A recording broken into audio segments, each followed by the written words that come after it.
Hey everyone, welcome back to Praise Shop Cruise. My name is Itiri, and today I'm going to be giving you my overall review of my experience on the Utopia of the Seas. I'm going to be talking about some things I feel like I haven't been hearing other content creators speak about, and I know I'm not the only one that noticed these things, so I'm going to jump right into it. We're going to start off with, these notes are not in a particular order. I do have a list of notes that I was keeping as I was on the ship. But we're going to start off with this party ship idea. Did Utopia feel like a party ship to me? The answer is no. So when we think party ship in the cruise line industry, there's only one cruise line that comes to mind, and that is Carnival. Royal, to me, has never even had to really compete with Carnival just because it's two completely different experiences. They are just not the same. I mean, the food, the entertainment, the way the ships are built, they're just not the same. So to me, this was their attempt to try to kind of get into the Carnival zone of things. And it just, it wasn't successful, not from what I was, seeing. But there's no need for Royal to become a party ship because it doesn't need to. Just stay in your lane. Stay in your lane. Was Sail Away better? No, by no means. Just don't even, it's the same as every other ship. Everything was literally the same as every other ship. Except for, the dining and the dress up night, which they called dress to impress instead of formal night. There were a couple of tweaks, but the whole vibe and feel of the ship was the same as every other Oasis class ship. So this party idea, Royal needs to let it go. Embarkation, smooth like every other Royal Caribbean ship. It was super quick. Now, we did have some special issues on our ship because the power went out at the cruise terminal.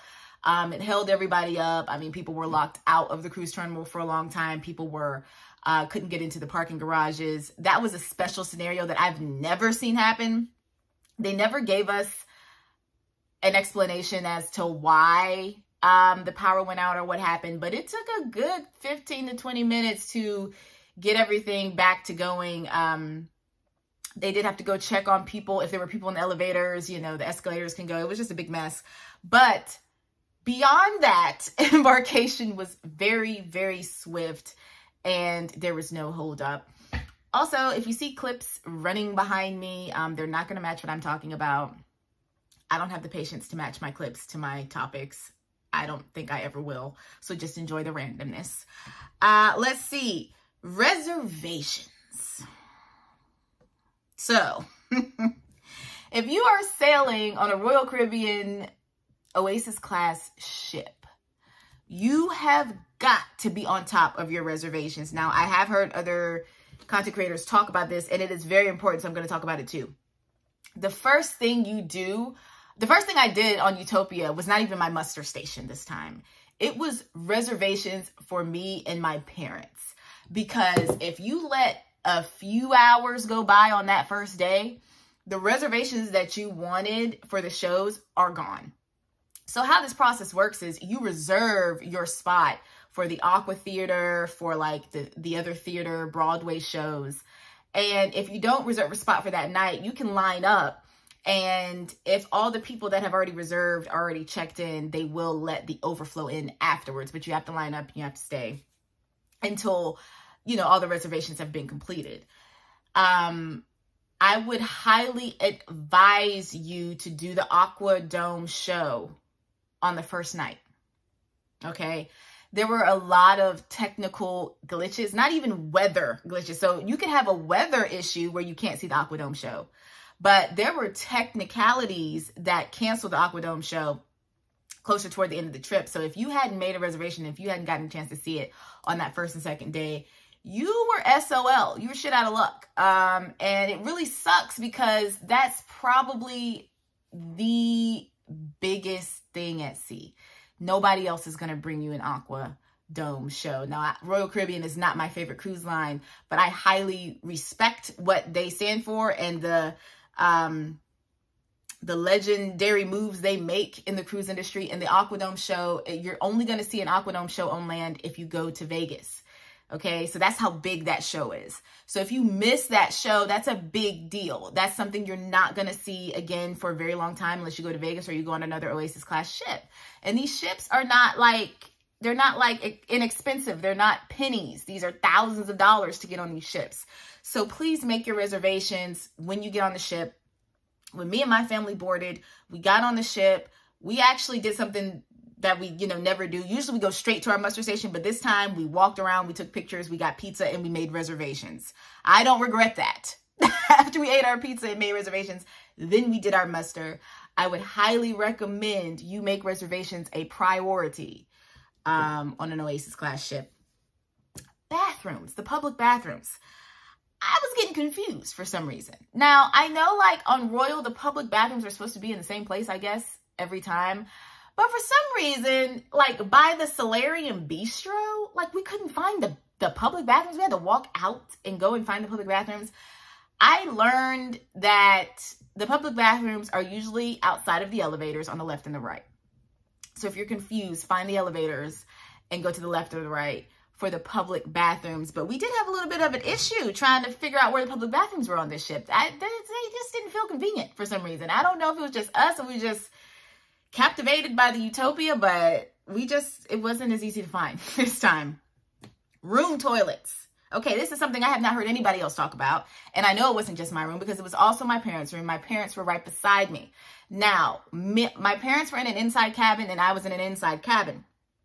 Our toilets were not flushing right away. So we would click the valve to flush it, and sometimes it would flush, no issue.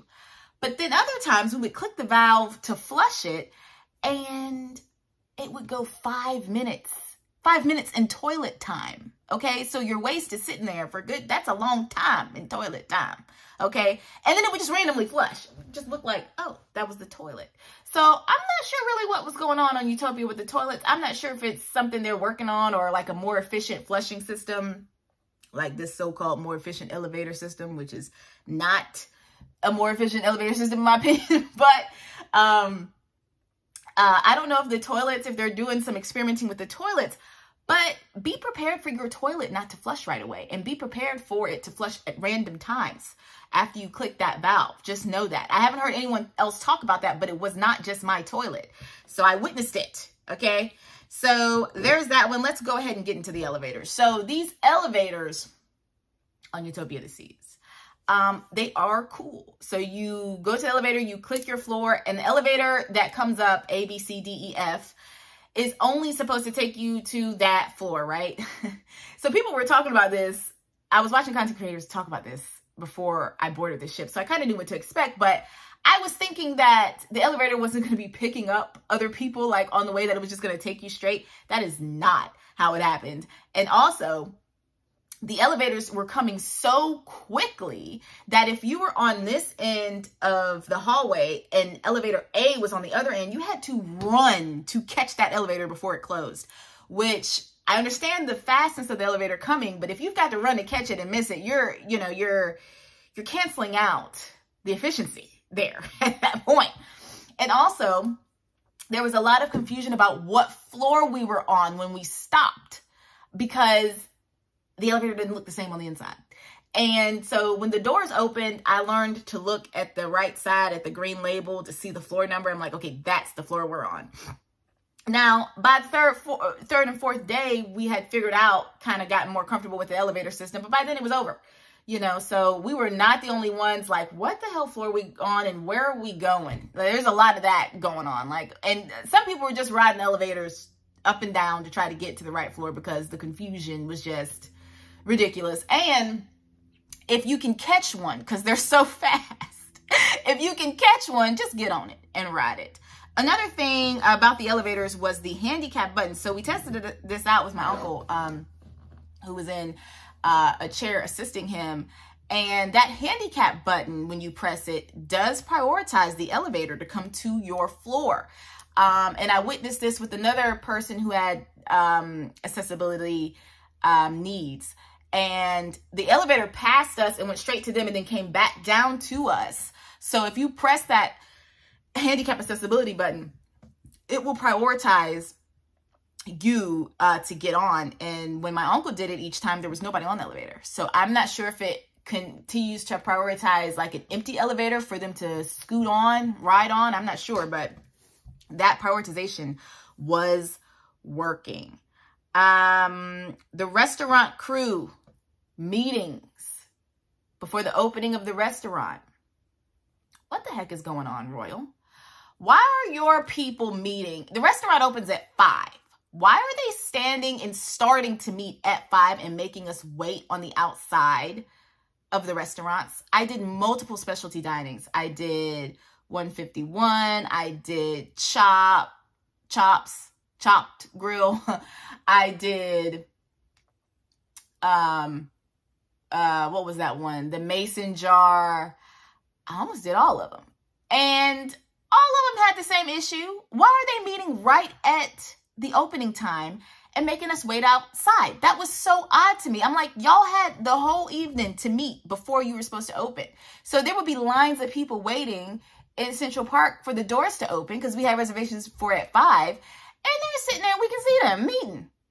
Like, it's a fine time for y'all to start to meet. That was so strange. Like, it was, Giovanni's was the same way. I'm like, where is the front desk person to let people in? I don't know if this is a new thing they're starting with the team meetings. And I understand you need to have a team meeting and a team gathering to get the teams together. But do it before opening time. It's very rude. Very rude. Did not like it. Probably was my least favorite thing about cruising Utopia. Solarium. Let's talk about the secrets of the solarium. So when people go to dinner, I learned that is the best time to go to the solarium. So that 6:30, 7, 8 o'clock time period, man, it's like having the whole thing to yourself. The jacuzzis are open, the sun's setting. It's romantic. Go to the solarium around 7 o'clock. Go when everyone else is at dinner. That's going to be your best bet. Now, when you go at dinner, the towel station at the solarium, in my case, was closed. So to get a towel, I had to walk all the way out to behind Splashaway Bay. It was a long little walk to get to the towel station that was open. The towel station is closed. They closed at 11. So when you check out a towel, if you don't check it back in by the time they close, you better hold on to it and check it in that next morning.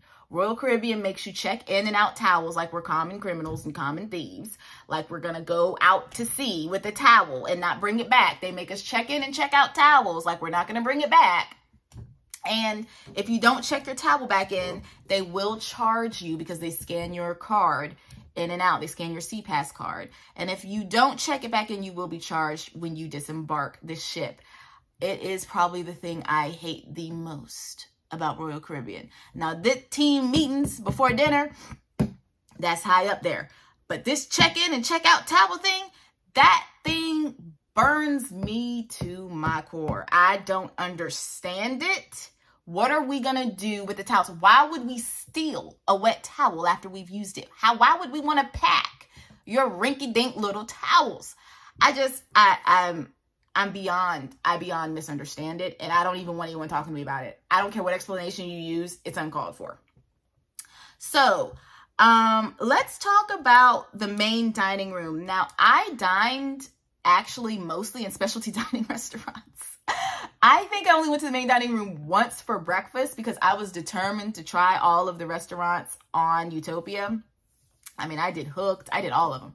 And so from what I was hearing from the dining times when you did dinner, I was hearing that the main dining room was getting orders wrong and not paying attention and the food wasn't really good. I heard that from multiple passengers, which is unfortunate. Main dining room can be hit or miss. I love it for breakfast because I'm not a windjammer person. I prefer main dining for breakfast and specialty dining when I'm on a cruise ship, and that's something that I put into my budget. But I did hear the main dining was a little bit subpar and a disappointment. You let me know how your main dining experience was. I was not in there that often on this cruise ship because I was determined to restaurant hop. Group dining. If you board with your family and you guys use 2 different travel agents, or you just didn't use travel agents together and you didn't book together, you can go to the maitre d' and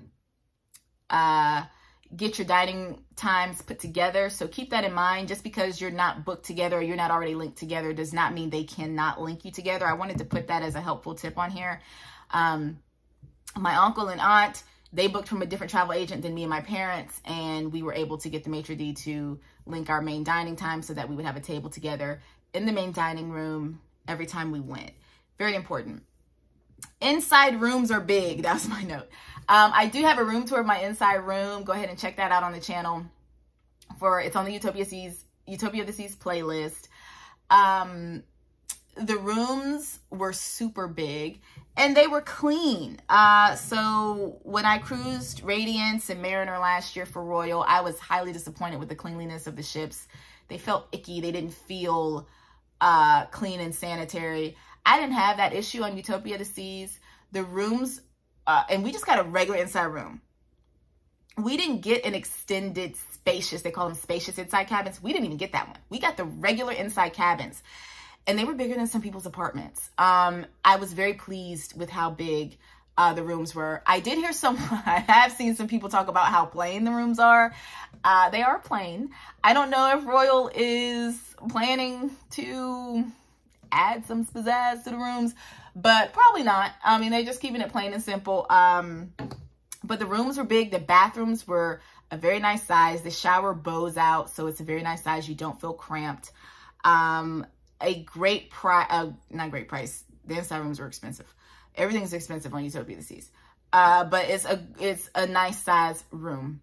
I would not get a balcony on an Oasis or Icon class ship because you're not going to be in your room often. So if you're going to save some pennies, save it on the room.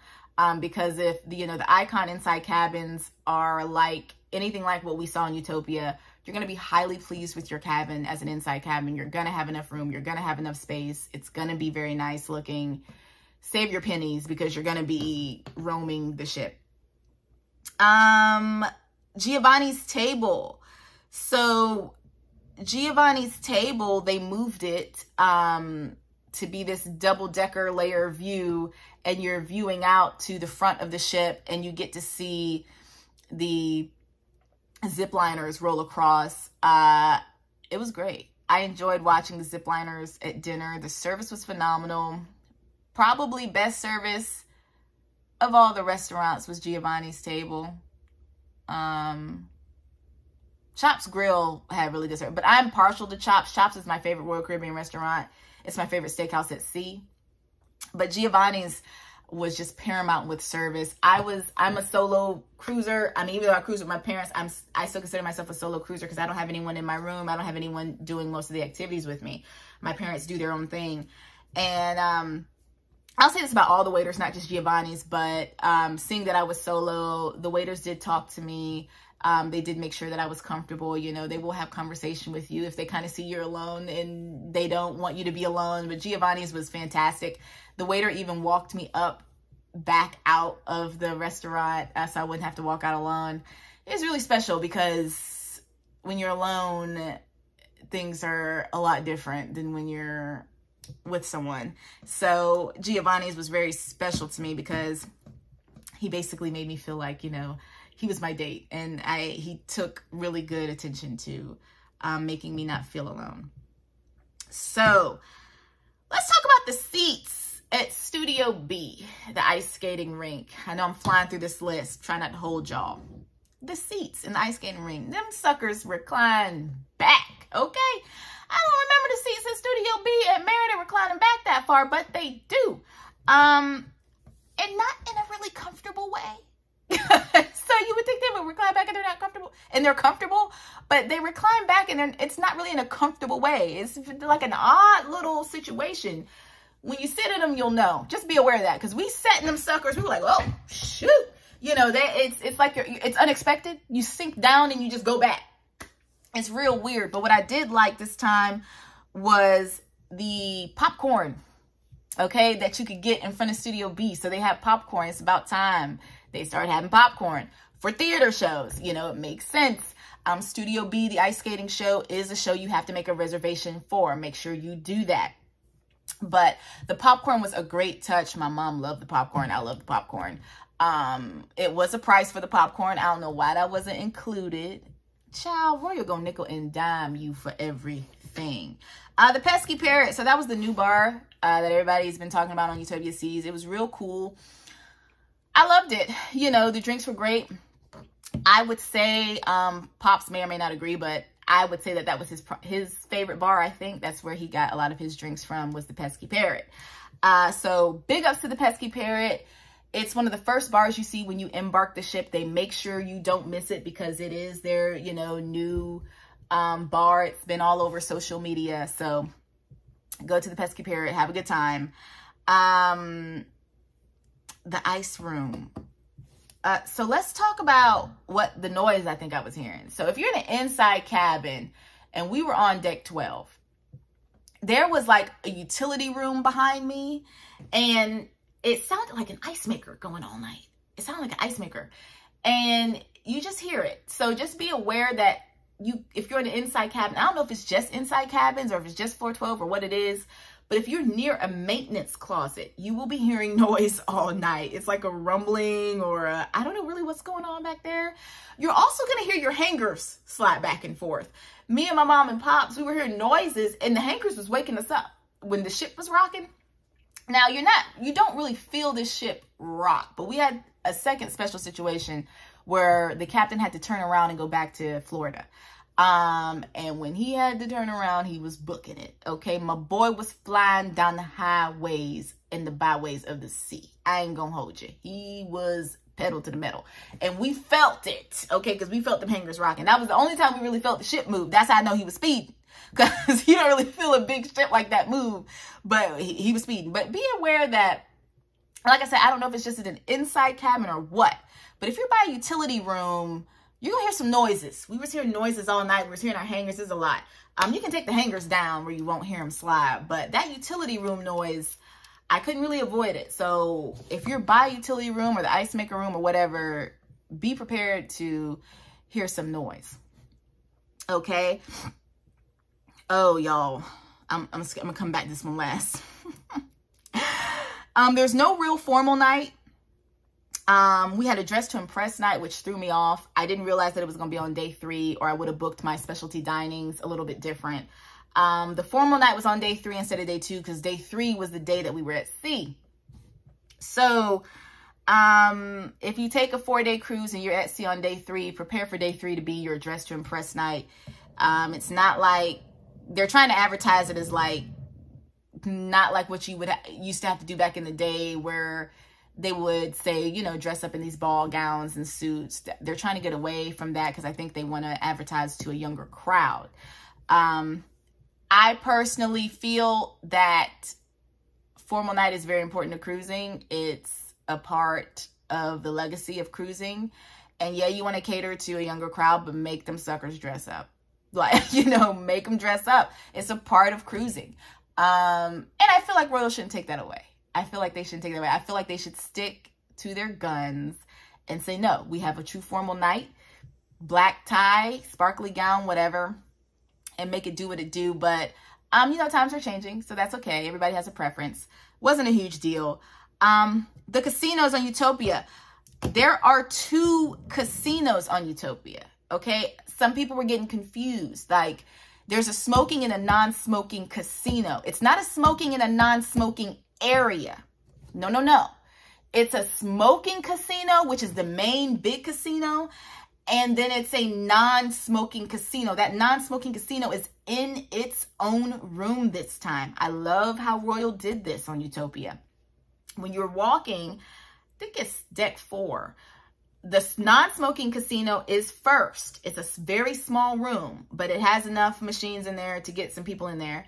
And then you'll see the popcorn Studio B, and then you'll see on the other end going down is a long hallway where you walk through the art like you do normally on a Royal cruise ship. You walk through the art and you get to the main casino. It's 2 entirely separate rooms, okay? These are separate venues. There is, I don't know how else to say it, but make sure you go into both. Make sure you don't miss that there's 2 casinos, okay? They are 2 and they are separate. And I think it's a brilliant idea. So the people that don't like to smoke and don't like the smell of smoke don't have to be around. The people that do smoke, just know that the machines in the non-smoking area filled up really fast. My pops doesn't like to be around smoke. He's asthmatic, so he loved the non-smoking, casino. He loved that was an option for him to do, and for him to sit, in there with us. So keep that in mind. Don't miss out on that. And then the last thing, there is,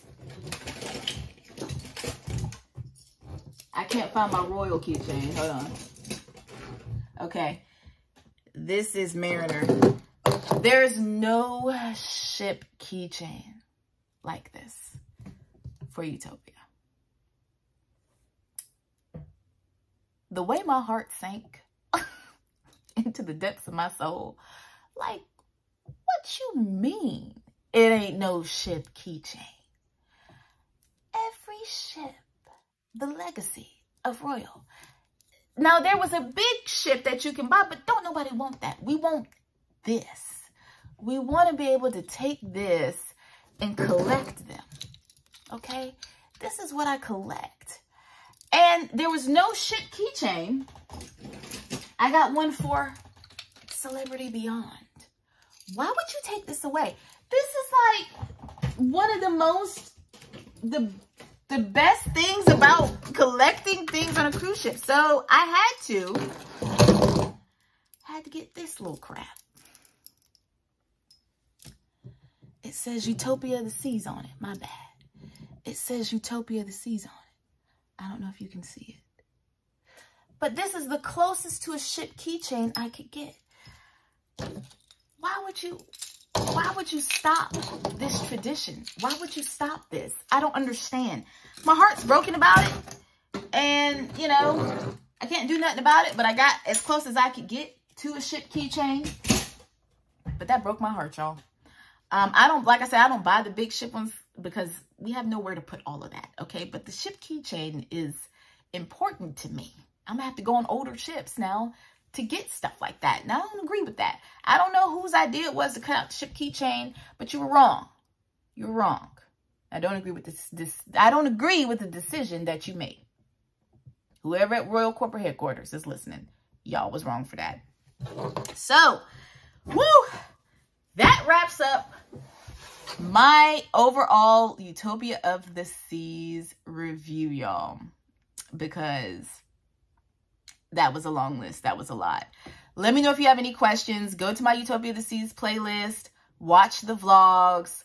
And thanks for watching this far. If you made it this far, if there was something else I didn't touch on that you want to know about, let me know in the comments and I will reply. Stay blessed and come back and see me again soon, y'all. I will be cruising in November on Carnival Mardi Gras, and I know that's going to be a trip. So stay tuned.